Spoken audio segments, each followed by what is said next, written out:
I am not a financial advisor. This is not financial advice. Do your own research. Consult a professional investment advisor before making any investment decisions. This show is for entertainment only. Faites vos propres recherches. Here we are in another episode of the Simple Success Podcast. And this is financial life coaching from a happiness perspective.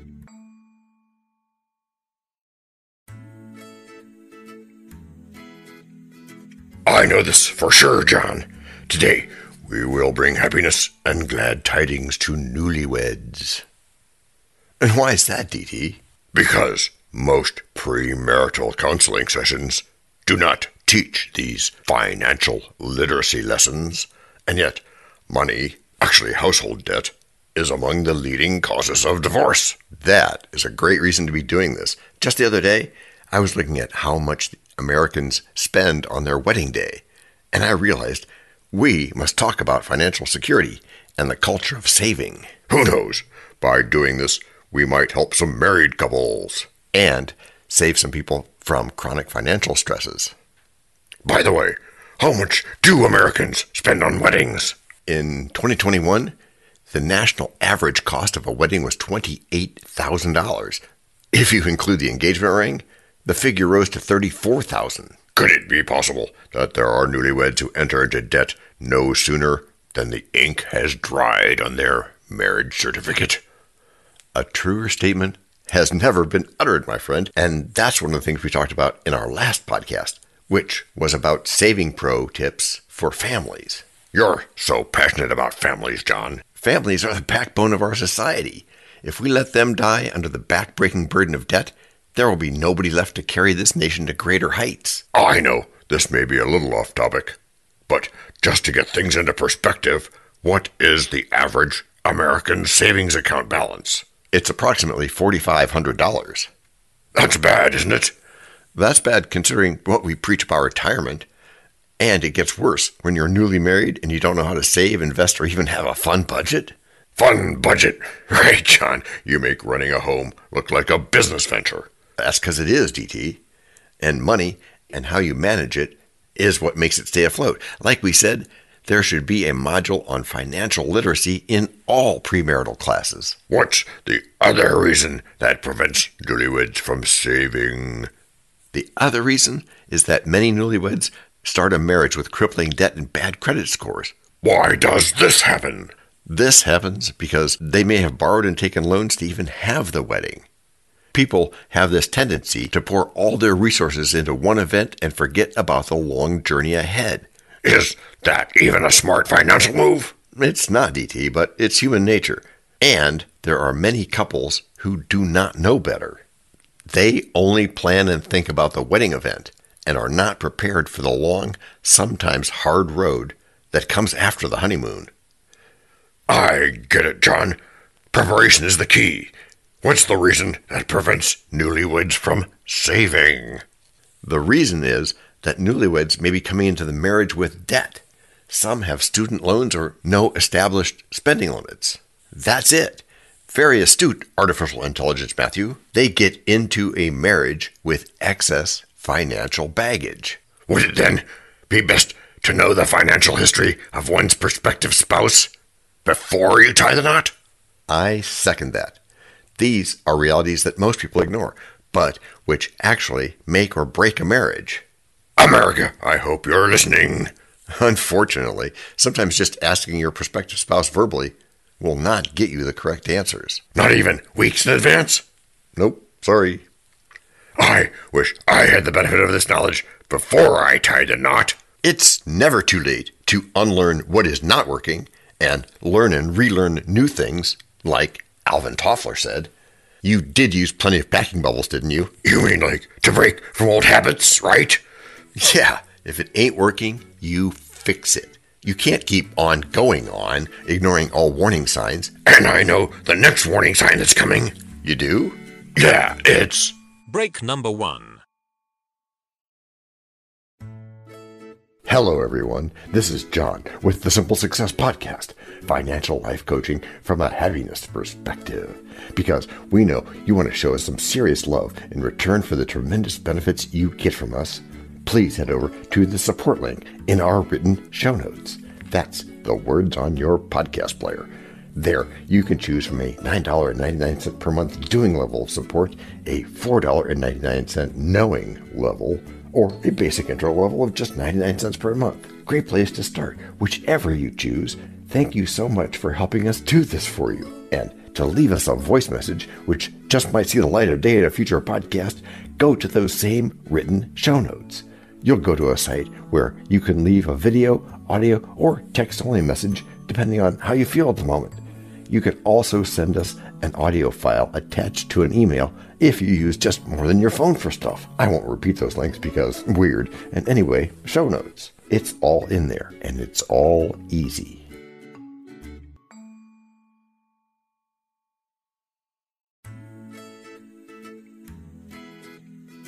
Before Daniel took us on a much-deserved break, you gave prospective spouses tips on some of the financial pitfalls to avoid. Thanks, Dee Dee.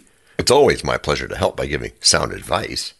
In this section, can you now go deeper and give us some extra protection pro tips for newlyweds? Yes, I can. First, avoid bad debts at all costs. That's interesting, John. You mean there is good and bad debt? Yes, there is good and bad debt. But that's a topic we'll talk about in a couple episodes. I think it's 110. Oh, I can't wait. But for now, what are some examples of bad debt? Some examples are, like Matthew said, personal loans, loan shark deals, auto loans, payday loans, and, of course, credit card debt. Por supuesto. John, all the examples you have mentioned apply to almost all Americans. Are we living on borrowed money? Unfortunately, this is true for many people, including Americans. But if newlyweds can avoid these bad debts, if they'll just have a monthly budget, they'll be in a better position to save. What if they can't avoid these bad debts? If they can't avoid these bad debts, they are a fatal accident waiting to happen. It's like seeing a pileup ahead while you drive. What do? You try to avoid it. You swerve into the emergency lane. You might even apply the emergency brakes. That's right. You do everything you can to save lives, limbs, and property. The same applies with bad debts. I hear you. If you do nothing, they will cause you not to have a savings culture. At worst, they can drive newlyweds into serious personal debt. What other saving pro tip can you give for newlyweds? Have a budget and stick to it. Stick to it? Seriously, stick it on your refrigerator or somewhere where you can constantly see it. Why is this important? It prevents impulse buying, which takes away that precious money you would have put into your savings account. It's all about basics. Yes, a budget will make the newlyweds have financial discipline. It will also rein in and track their spending habits. I always thought a budget wasn't such a big deal, but now that you've mentioned it, I can see its importance. Good. And another professional tip is for the newlyweds to review their taxes. Tricky subject. Why? When your marital status changes, you must fill out a new employee's withholding allowance certificate with your correct marital status and the number of withholding allowances. What's the purpose of this procedure? It determines the amount withheld from your wages for federal and state income taxes. How correct does it need to be? As correct as fits your tax situation. What should I consider? As you're reviewing your tax situation, consider whether you're making full use of any tax-advantaged accounts available to you. Like what? Like workplace savings plans, health savings accounts, and individual retirement accounts. Though I don't fully understand it. Tax-advantaged accounts sound so, quote-unquote, advantageous to me. Earnings in tax-advantaged accounts can compound faster than those in taxable accounts, and contributions to these types of accounts are made with pre-tax dollars, which can reduce your taxable income. That's music to my ears, John. But why does this tip on reviewing taxes seem like it is a secret? It is a secret, but it's an open secret, DD. But here's a piece of advice. All one needs to do is look a little bit deeper, and one will find that there are ways to save in plain sight. What's the other tip? The newlyweds can operate a joint savings account. I'm aware of this account. This type of account can help them take advantage of benefits that may not otherwise be available to them. What are some of the advantages? For example, pooling your money can help you meet the minimum balance requirements needed to get benefits, like getting maintenance fees waived or rewards that result in lower interest rates on loans. That's good advice. What can you say about financial goals? The newlyweds should have financial goals and a written plan. When a goal is written, as opposed to when it is merely spoken, it is easy to follow through. Can you say something about spending? Be frugal in their spending. Instead of splashing a ton of money on a honeymoon, they can put the cash in a special account to save for a home. Mistrust can break a relationship. This reminds me of my honeymoon. Wait, DT. When you start sharing your experiences, it can take an entire section of this podcast. I'll keep it short and sweet, I promise. Okay, since you've promised, I'll give you a minute. But first, break number 2.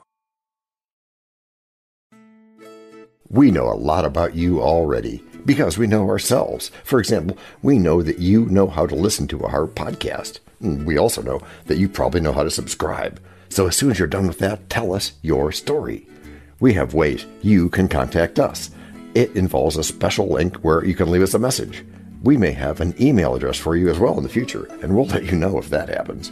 The reason for subscribing? I thought you'd never ask. When you subscribe, you automatically download all future episodes of that podcast. It just happens in your player without you having to go search again. How cool is that?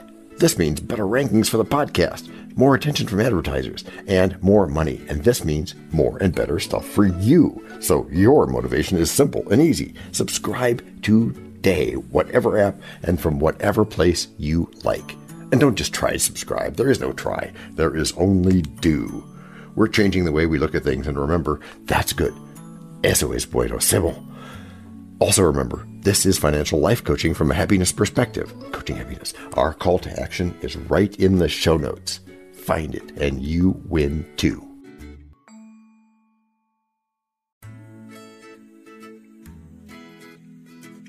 Can I simple that? Por supuesto. Of course.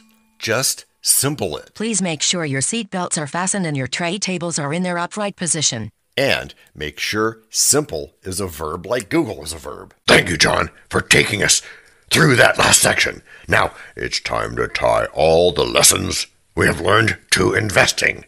Please do the honors, DT, and start us off. What are some of the lessons you've learned today? First off, I'll say that one needs to know what they are financially getting into. That's a good point, DT.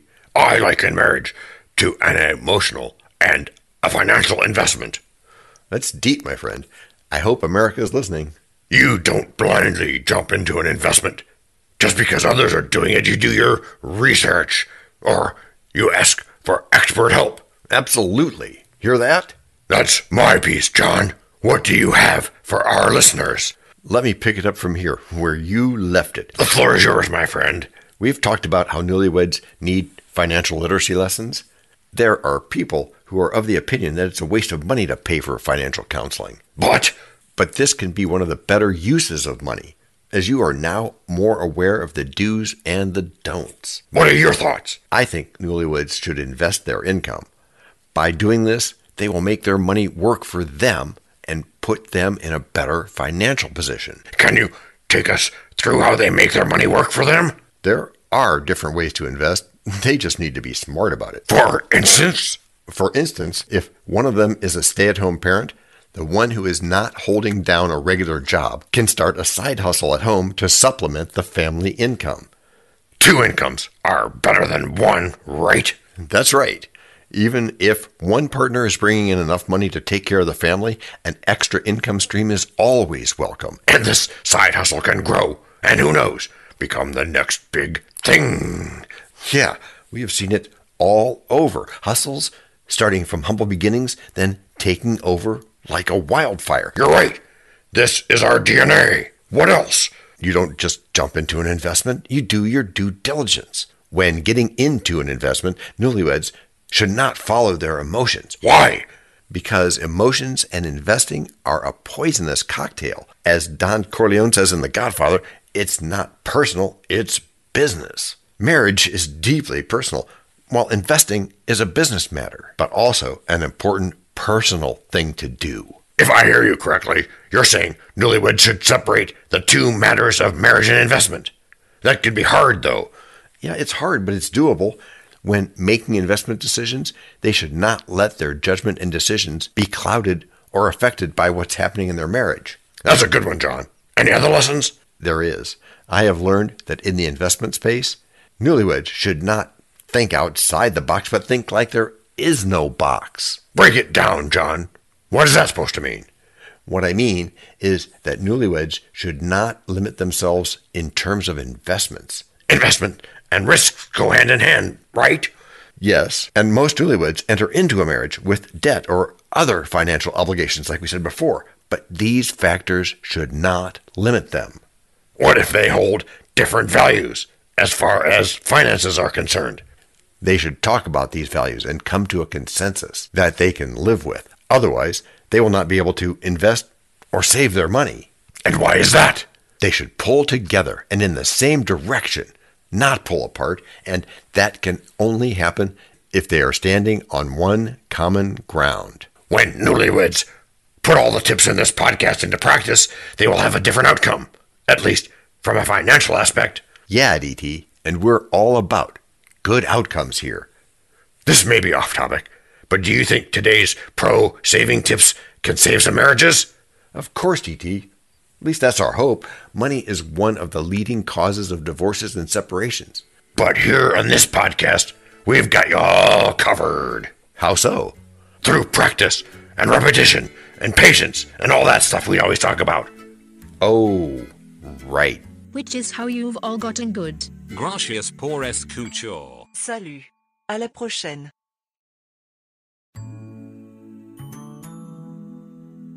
This podcast and our other podcast are productions of Little Red Hen Industries. The supporting cast who helps me bake the bread includes Techno King, John C. Brandy, Alter Ego, Doubting Thomas, Fact Checker, A Small Brown Beef Animal, Very Very Small, Seriously, Tiny, Facts Really Are Not That Big, French Consultant, OpenAI, Social Manager, Virginia Mitchell, Media Expert, Favor Abassi Ike, Psychologist, William James, Rabbit Hole Advisor, Dr. Mark Perrott, Sound Designer, Adobe's Creative Suite, Spanish Consultant, Cameron J.K. Brandy, Videographer, Eto Monkoshki, Audio Props, Les Paul, Inspiration, many podcasts and other sources, and of course Napoleon Hill. We also have websites, and you can subscribe to both podcasts. You can even send us a video, audio, or text message. But of course, you'll have to head to the show notes, either on your phone or on the web, to get the links and stuff.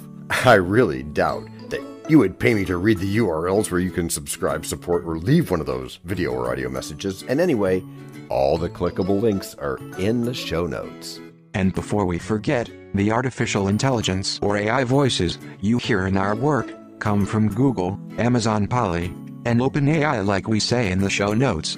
We just love what AI can do when lovingly crafted. Finally, you can find us on Podmatch.com, Matchmaker.fm, Podbooker and Podcast Guests, where we consider guests and consider guesting on other people's shows. And really finally, the music for our pods comes from Cute by Ben Sound and from Piano Background by Nick Simon Adams, as well as from AI MuseNet. The sound effect credits go to Jackson Academy Ashmore, Canu CG, Dr. Jekyll, Joe Payne, Everything Sounds, MK Play More Stories, ERH, Sand Emotions, Big Pickle 51, and Just Kidding. Yes, that's his or her name. All on freesound.org. Also, languages are the bomb. Paul.